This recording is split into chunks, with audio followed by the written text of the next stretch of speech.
الله نور السماوات والأرض مثل نوره كمشكاة فيها مصباح. بسم اللہ الرحمن الرحیم اللہم صل علی محمد النبی الأمی وعلی آلہ وسلم تسلیما۔ باب حضور اقدس صلی اللہ علیہ وسلم کی عبادت کا ذکر۔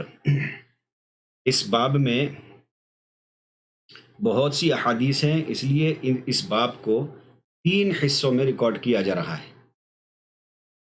فائدہ: حضور اکرم صلی اللہ علیہ وسلم کی ہر حرکت و سکون عبادت ہے، ہر کلام و خاموشی ذکر و فکر ہے، لیکن مثال کے طور پر شمائل کا جز ہونے کی وجہ سے مصنف امام ترمذی رحمۃ اللہ علیہ نے چند عبادات کا ذکر کیا ہے، جس سے اندازہ ہو جائے کہ نبی کریم صلی اللہ علیہ وسلم معصوم ہونے کے باوجود، مغفرت اور مراتب عالیہ کے حصول کا پروانہ ملنے کے باوجود، اس مرتبے پر فائز ہو جانے کے باوجود جہاں تک نہ کوئی ولی اللہ پہنچ سکتا ہے نہ کوئی نبی پہنچا، کس قدر نفلی عبادات کا اہتمام فرماتے تھے۔ اور ہم لوگ جو امتی کہلاتے ہیں، حضور اکرم صلی اللہ علیہ وسلم کے اتباع کا دعویٰ کرتے ہیں، کتنا اہتمام کرتے ہیں، حالانکہ ہم گنہگار ہیں، سیاہ کار ہیں، گناہوں کے مقابلے اور تول کے لیے بھی ہم عبادات کے حضور اکرم صلی اللہ علیہ وسلم سے زیادہ محتاج ہیں۔ پھر ہماری عبادتیں بھی ایسی ہیں جن کا پورا معاوضہ درکنار، ان کا کوئی بھی معاوضہ مل جائے تو بسا غنیمت ہے۔ اللہ جل شانہ کے یہاں ہر عبادت کا وزن اور اس کی قیمت اخلاص پر مبنی ہے۔ جس درجے کا اخلاص ہوگا اسی درجے کا عبادت میں وزن ہوگا۔ حضور اکرم صلی اللہ علیہ وسلم کا ارشاد ہے کہ ایک آدمی نماز سے فارغ ہوتا ہے اور اس کے لیے اس نماز کا 10واں حصہ لکھا جاتا ہے، کسی کے لیے 9واں، اسی طرح 8واں، 7واں، 6واں، 5واں، چوتھائی، تہائی، آدھا حصہ لکھا جاتا ہے، اور 10واں بھی مثال کے طور پر ارشاد ہے، ورنہ اس سے بھی کم ہوتا ہے۔ دوسری حدیث میں ارشاد ہے کہ قیامت میں سب سے اول نماز کا حساب ہوگا۔ حق تعالی شانہ فرشتوں سے ارشاد فرمائے گا کہ میرے بندے کی نماز کو دیکھو، پوری ہے یا ناقص ہے۔ اگر وہ پوری ہوتی ہے تو جائزے میں پوری لکھ دی جائے گی، اور اگر ناقص ہوگی تو ارشاد ہوگا کہ دیکھو اس کے لیے کچھ نوافل بھی ہیں یا نہیں۔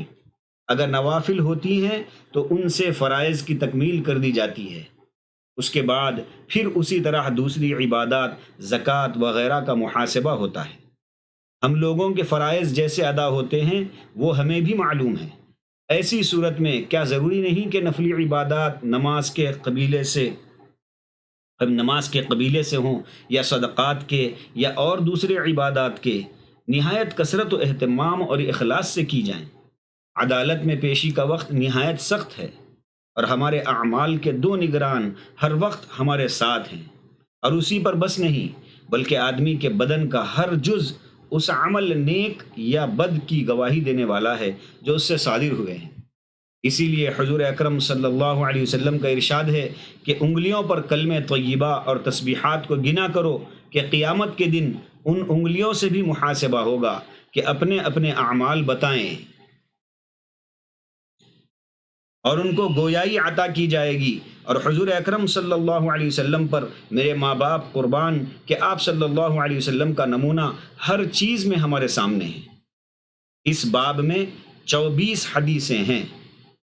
حدیث نمبر 1، مغیرہ بن شعبہ رضی اللہ تعالی عنہ کہتے ہیں کہ حضور اقدس صلی اللہ علیہ وسلم اس قدر لمبی نفلیں پڑھتے تھے کہ آپ صلی اللہ علیہ وسلم کے قدم مبارک ورم کر گئے تھے۔ صحابہ رضی اللہ عنہم اجمعین نے عرض کیا کہ آپ صلی اللہ علیہ وسلم اس قدر مشقت برداشت کرتے ہیں، حالانکہ حق تعالی جل شانہ نے آپ صلی اللہ علیہ وسلم کے اول و آخر سب گناہ بخش دیے ہیں۔ حضور اکرم صلی اللہ علیہ وسلم نے ارشاد فرمایا کہ جب حق جل شانہ نے مجھ پر اتنا انعام فرمایا ہے تو کیا میں اس کا شکر ادا نہ کروں؟ فائدہ: سائل کی غرض بظاہر یہ تھی کہ کثرت عبادت معاصی کے کفارے کے لیے ہوتی ہے۔ جب آپ صلی اللہ علیہ وسلم معصوم ہیں آپ صلی اللہ علیہ وسلم سے گناہ صادر ہی نہیں ہوتا، پھر آپ صلی اللہ علیہ وسلم کو اس درجے مشقت برداشت کرنے کی کیا ضرورت ہے؟ حضور اکرم صلی اللہ علیہ وسلم نے اس کا جواب فرما دیا کہ عبادت کی یہی ایک غرض نہیں ہوتی بلکہ مختلف وجوہ سے ہوتی ہے، اور جب اللہ جل شانہ نے میرے سارے گناہ معاف فرما دیے تو اس کا مقتضا یعنی تقاضا تو یہی ہے کہ میں اس کے احسان کے شکر میں کثرت سے عبادت کروں۔ حضرت علی کرم اللہ وجہہ فرماتے ہیں کہ عبادت کبھی جنت وغیرہ کی رغبت کی وجہ سے ہوتی ہے، یہ تاجروں کی عبادت ہے کہ عبادت سے خریداری مقصود ہے، یہاں قیمت ادا کی جا رہی ہے، وہاں مال مل جائے گا۔ اور کبھی عبادت خوف کی وجہ سے ہوتی ہے، یہ غلاموں کی عبادت ہے کہ ڈنڈے کے خوف سے کام کرتے ہیں، جیسا نوکروں کا عام دستور ہوتا ہے۔ ایک وہ عبادت ہے جو بلا رغبت و بلا خوف محض اللہ کے انعامات کے شکر میں ہو، یہ احرار کی عبادت ہے۔ حدیث بالا میں گزرا ہے کہ حق تعالی جل شانہ نے آپ صلی اللہ علیہ وسلم کے سب گناہ معاف فرما دیے۔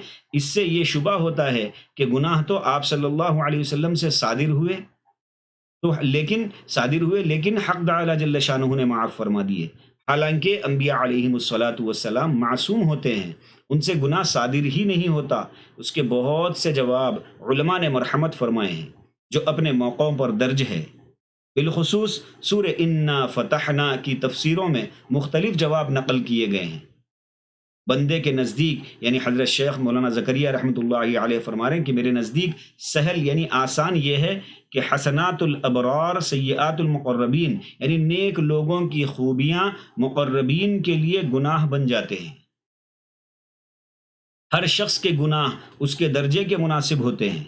آپ صلی اللہ علیہ وسلم کے درجہ اور رتبے کے مناسب جو کوتاہیاں شمار کی گئی ہیں وہ ایسے امور ہیں جو ہمارے لیے عین طاعت ہے۔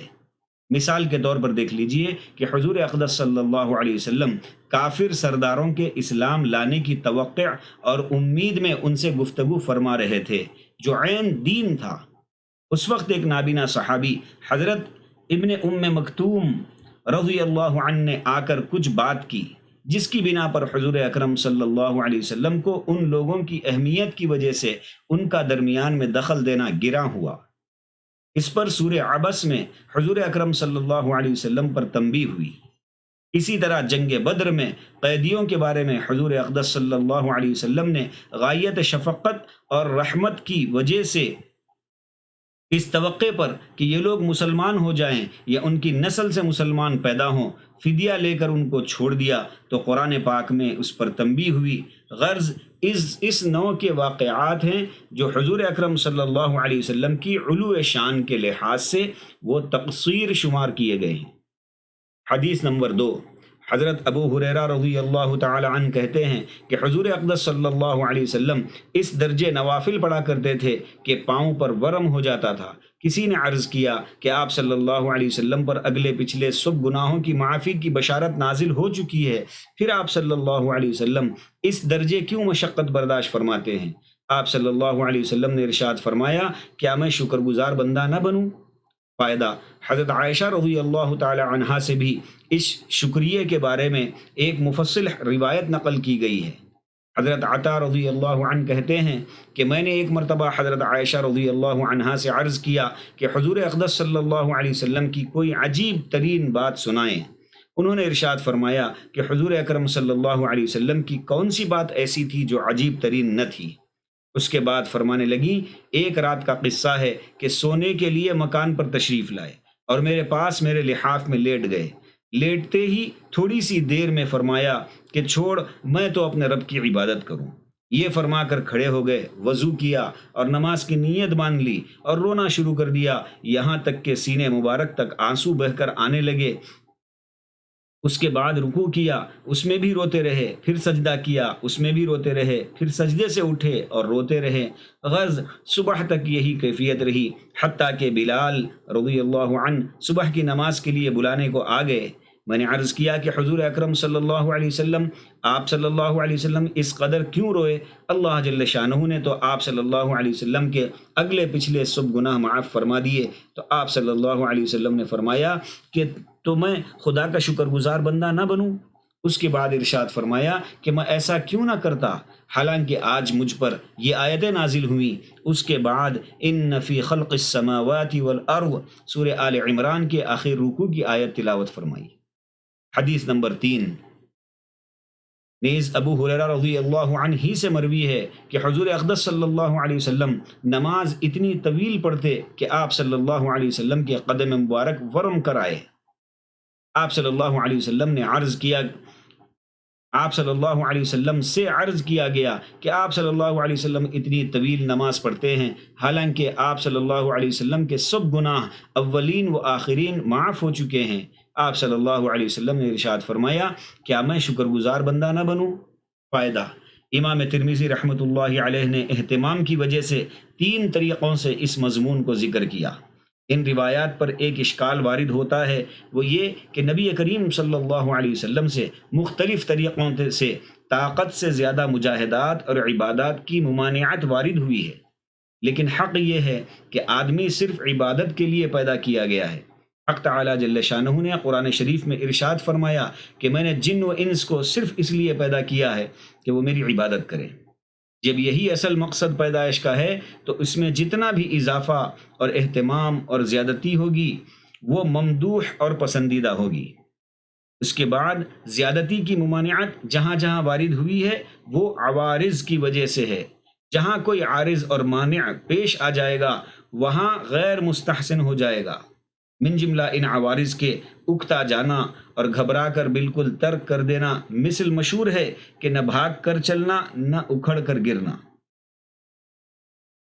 احادیث منع میں اس طرف اشارہ ہے، چنانچہ حضور اکرم صلی اللہ علیہ وسلم کا ارشاد ہے کہ اعمال اسی قدر کرو جتنے کا تحمل ہو سکے۔ اللہ جل شانہ ثواب عطا کرنے سے دریغ نہیں فرماتے جب تک کہ تم عمل سے نہ اکتا جاؤ۔ اسی لیے علماء مجاہدات کی زیادتی سے روکتے ہیں کہ مبادا اکتا کر بالکل ہی ترک ہو جائے۔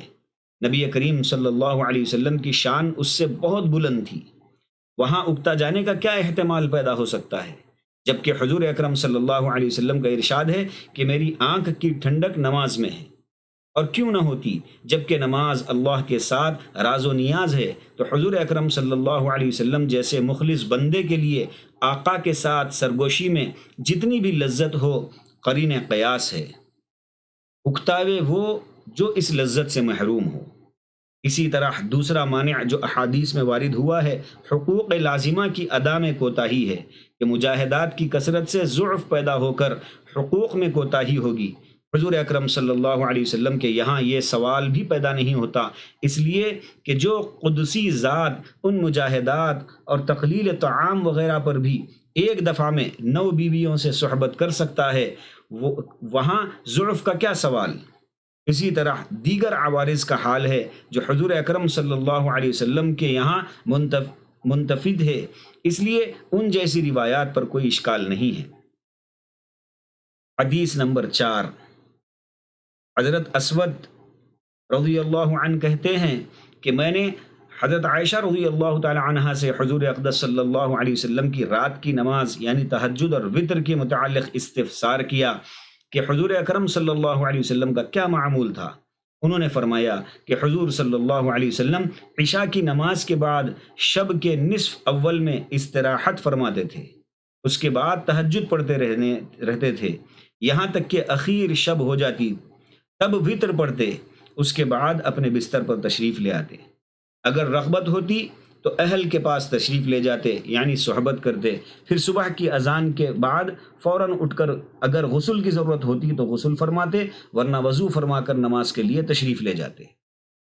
فائدہ: اطباء کے نزدیک بھی صحبت کے لیے بہترین وقت اخیر شب ہے کہ وہ اعتدال کا وقت ہے، نیز سو کر اٹھنے کے بعد طرفین کی طبیعت بھی نشاط پر ہوتی ہے۔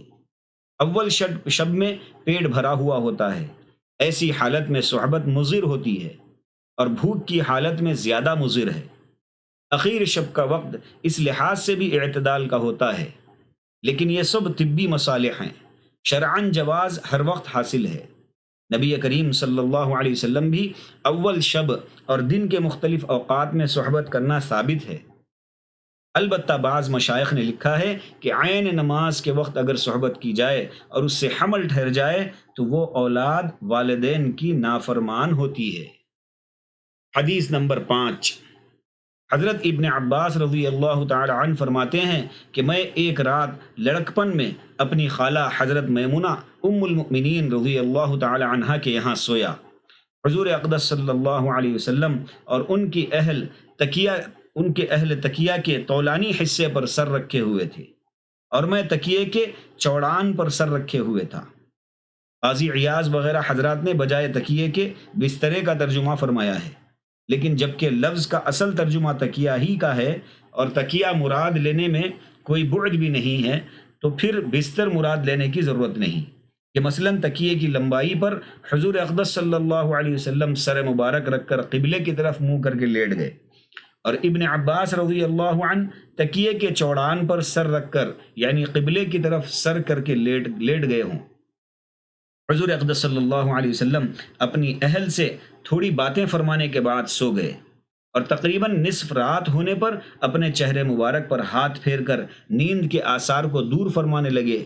پھر سورہ آل عمران کے اخیر رکوع ان فی خلق السماوات والارض کو تلاوت فرمایا۔ علماء کہتے ہیں کہ جاگنے کے بعد تھوڑا سا قرآن شریف پڑھ لینا چاہیے کہ اس سے نشاط پیدا ہوتا ہے، اور ان آیات کا پڑھنا مستحب ہے۔ اس کے بعد مشکیزے کی طرف جو پانی سے بھرا ہوا لٹک رہا تھا تشریف لے گئے اور اس سے برتن میں پانی لے کر وضو کیا اور نماز کی نیت باندھ لی۔ ابن عباس رضی اللہ عنہ کہتے ہیں کہ میں بھی وضو کر کے حضور اکرم صلی اللہ علیہ وسلم کی بائیں جانب برابر کھڑا ہو گیا۔ حضور اقدس صلی اللہ علیہ وسلم نے اس لیے کہ مقتدی کو دائیں جانب کھڑا ہونا چاہیے میرے سر پر ہاتھ مبارک رکھ کر میرا کان مروڑا، تنبیہ کے لیے ایسا کیا ہو۔ اور ایک روایت میں ہے کہ میں اونگنے لگا تو حضور اکرم صلی اللہ علیہ وسلم نے میرا کان پکڑا۔